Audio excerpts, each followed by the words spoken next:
kita balik lagi ya, kembali ke sini lagi. Kali ini kita akan membahas mengenai gagal. Nah, kita tahu bahwa semua orang pernah gagal. Kalian pernah gagal? Saya juga pernah. Semua orang pernah gagal. Yang nggak pernah gagal itu berarti orang super perfect. Kenapa semua orang pernah gagal? Bahkan dulu dari kecil kita juga pernah gagal. Ya, kita gagal belajar berdiri. Ya, anak-anak pasti pas berdiri pernah jatuh. Nah, itu gagal juga, ya kan? Nah, kalau saya sendiri dulu juga pernah ngalamin gagal. Saya malah pernah gagal dalam berbisnis beberapa kali, terutama bisnis restoran.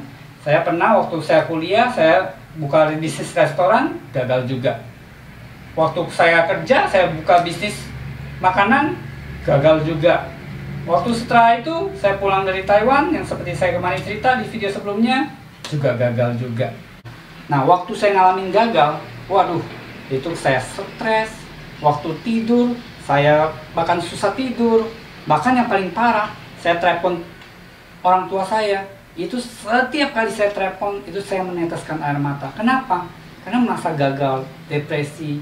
Apalagi umur saya udah gak muda. Waktu ketika saya bangkrut, itu umur saya udah 33 tahun.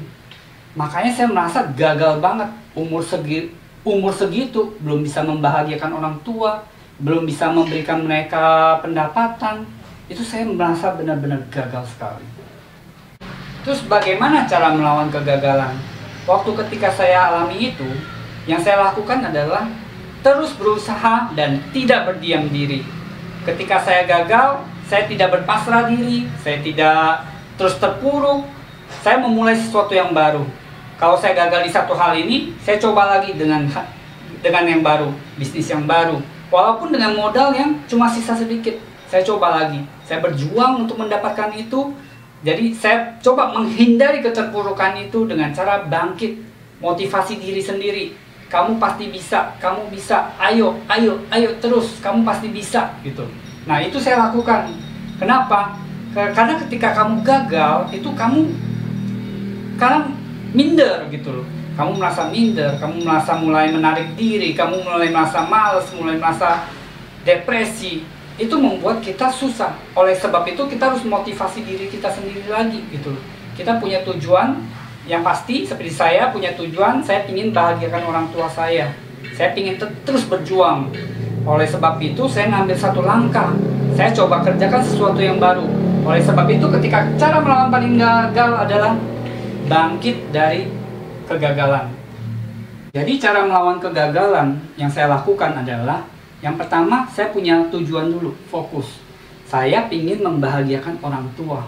Jadi saya selalu berpikir, kalau misalnya ada pikiran, kamu pasti gagal lagi, kamu pasti gak bisa lagi, saya fokus pada tujuan saya. Saya ingin berusaha untuk membahagiakan orang tua saya. Oleh sebab itu, saya mulai melangkah, satu demi langkah. Saya gak mau berdiam diri, saya mulai melangkah. Saya mulai mengerjakan sesuatu yang baru. Saya mulai mencari lagi apa yang bisa saya kerjakan dengan modal yang ada yang tersisa itu. Saya mulai mencari produk-produk apa, saya mulai mencari bisnis apa yang kira-kira bisa mendukung supaya saya bisa berhasil. Oleh sebab itu, kalau bagi kalian yang merasa gagal, kalian coba ambil, apa sih yang menjadi tujuan kalian? Apa sih yang kalian ingini selama ini? Apakah anak-anak kalian pingin anak-anak kalian bertumbuh dengan baik? Apakah kalian ingin membahagiakan orang tua seperti saya? Atau kalian pingin mungkin jalan-jalan, kalian pingin makan makanan enak, atau kalian pingin ke tempat dimanapun gitu loh. Jadikan itu sebagai motivasi diri kalian untuk melawan kegagalan ini, sehingga kalian bisa bangkit dari kegagalan ini. Oke teman-teman, kalau saya bisa, kalian juga pasti bisa.